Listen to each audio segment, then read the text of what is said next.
Dish வந்து பீர்க்கங்காய் தொகையல் எப்படி செய்ய ஃபஸ்ட்டு இன்க்ரீடியன்ஸ் என்னென்னு பார்த்துடலாம்.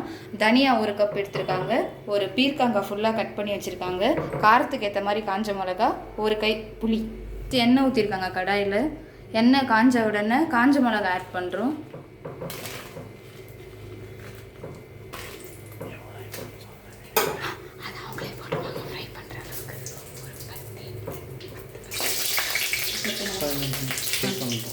இதில் வந்து நாங்கள் 15 மிளகா போட்டு இதை ஃப்ரை பண்ணுறாங்க.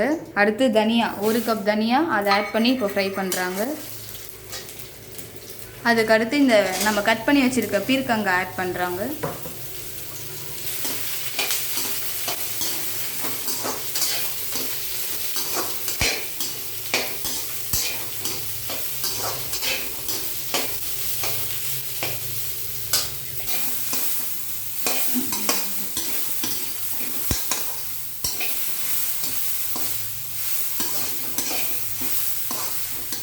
நல்லா இது வந்து 10 மினிட்ஸ் நல்லா வதங்கணும், கலர் கம்ப்ளீட்டாக மாறும். அதுக்கப்புறமா இது புளி நனைகிற அளவுக்கு தண்ணி ஆட் பண்ணி வச்சுருக்காங்க. இதில் 10 மினிட்ஸ் ஆயிடுச்சு. இதை நம்ம இப்போ ஆற வச்சுட்டு அரைக்கணும். அடுத்து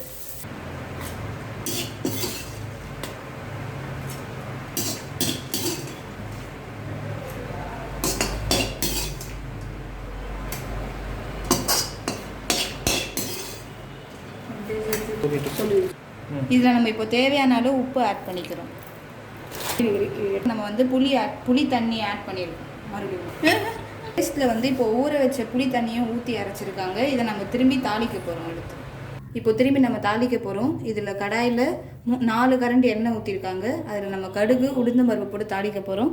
அதுக்கப்புறமா அந்த பேஸ்ட் எடுத்து நம்ம அதில் ஆட் பண்ண போகிறோம். பார்த்து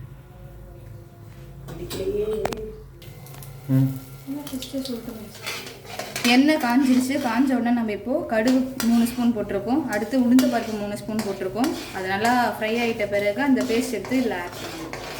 வச்சுட்டு இந்த பேஸ்ட் இதில் ஆட் பண்ணுறோம்.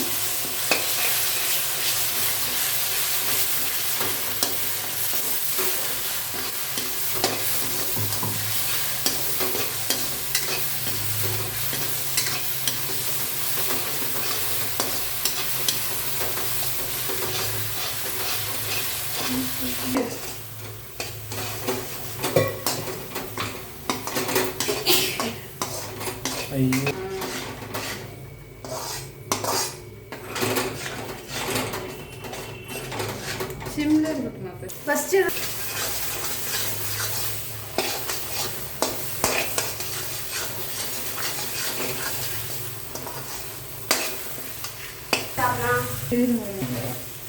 இந்த மாதிரி எண்ணெய் நல்லா மேலே வந்தோடனே அது கம்ப்ளீட்டாக ரெடி ஆகிடுச்சுன்னு அர்த்தம். இது எதுக்கெலாம் சாப்பிடலாம் அப்படின்னு பார்த்தீங்கன்னா, தோசை, இட்லி, சாப்பாட்டில் கூட பிசைஞ்சு சாப்பிட்டா சூப்பராக இருக்கும்.